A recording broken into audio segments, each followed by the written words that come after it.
This is the day you were born. You had a mother and a father who had procreated to make you, a human being, one of the most complex and interesting animals to ever exist. After a few days that you would spend in the hospital, your parents will finally get to take you home.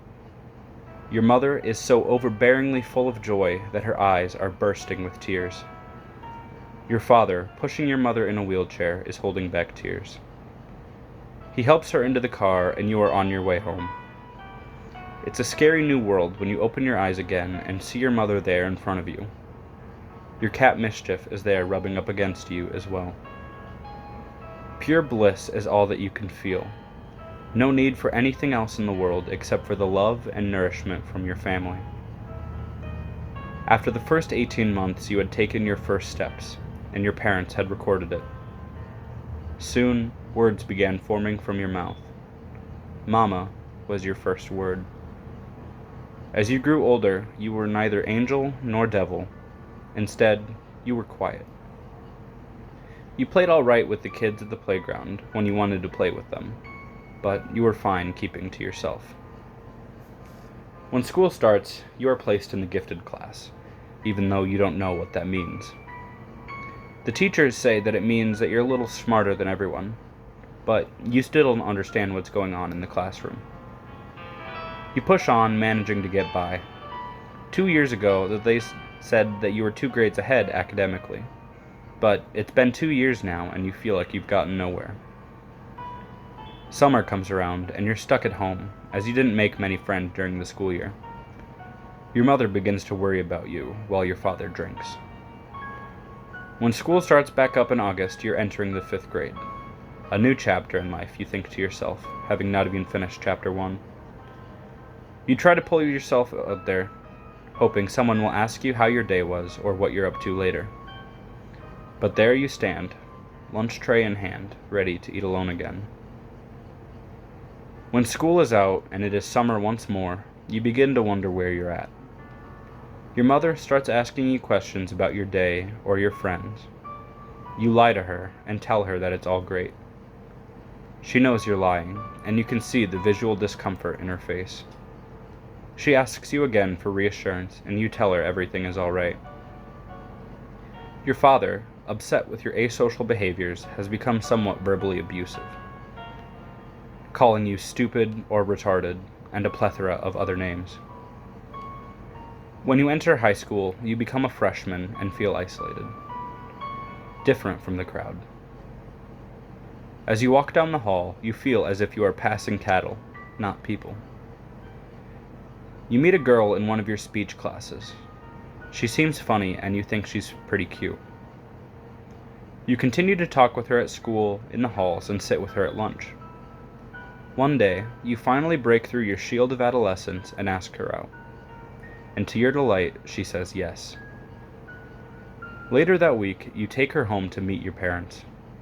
Your father, however, had started drinking at 9 a.m. that day, and instead of congratulating you, he hurls obscenities at not only you, but your girlfriend as well.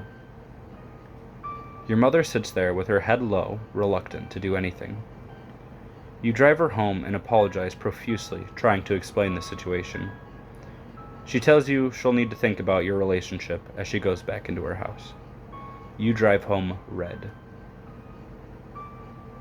When graduation is over, you call your girlfriend and tell her you're taking her out for dinner.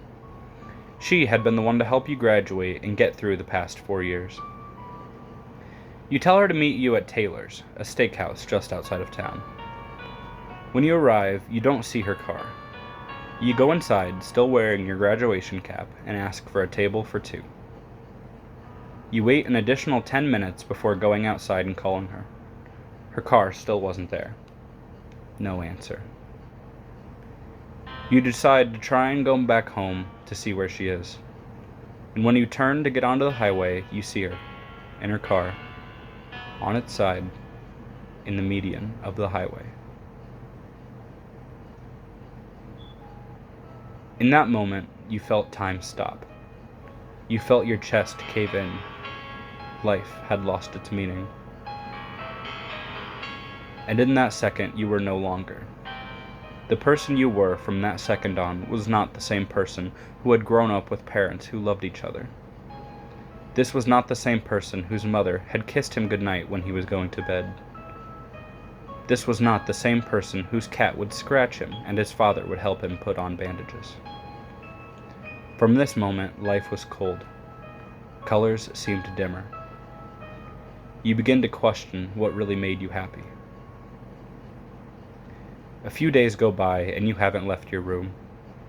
Your stomach growls, reminding you to eat, but you don't see the point in it. You start to wonder if it was you who killed her. If you had told her to meet you somewhere else, or to just not meet that night, she would still be alive. This weighs heavy on your mind for the next few hours until you manage to stand up, piss in a bottle, and go back to sleep. When you wake up, you can't tell how many days it's been, but the tears have dried to your face. The sun beams through your curtains behind your head, reminding you that you're still alive. You feel sick as you try to sit up and put your clothes on. Today is her funeral.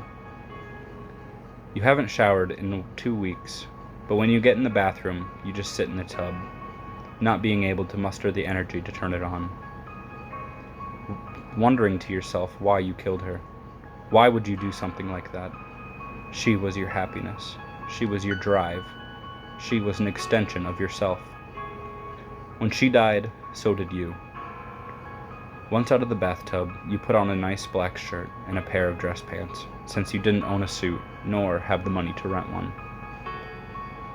The mood was somber and the service was short. You didn't say anything to anybody or look up.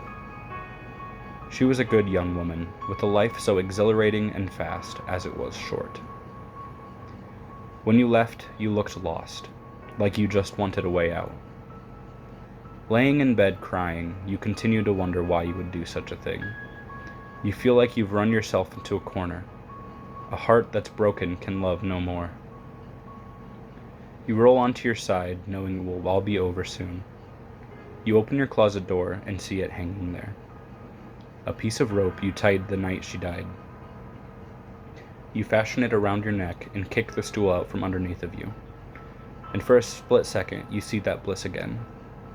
You see your parents getting along and loving each other. You see the kids at school inviting you to play. You see your cat, Mischief, come up to lick your face. You see her hugging you. This is the day you will die.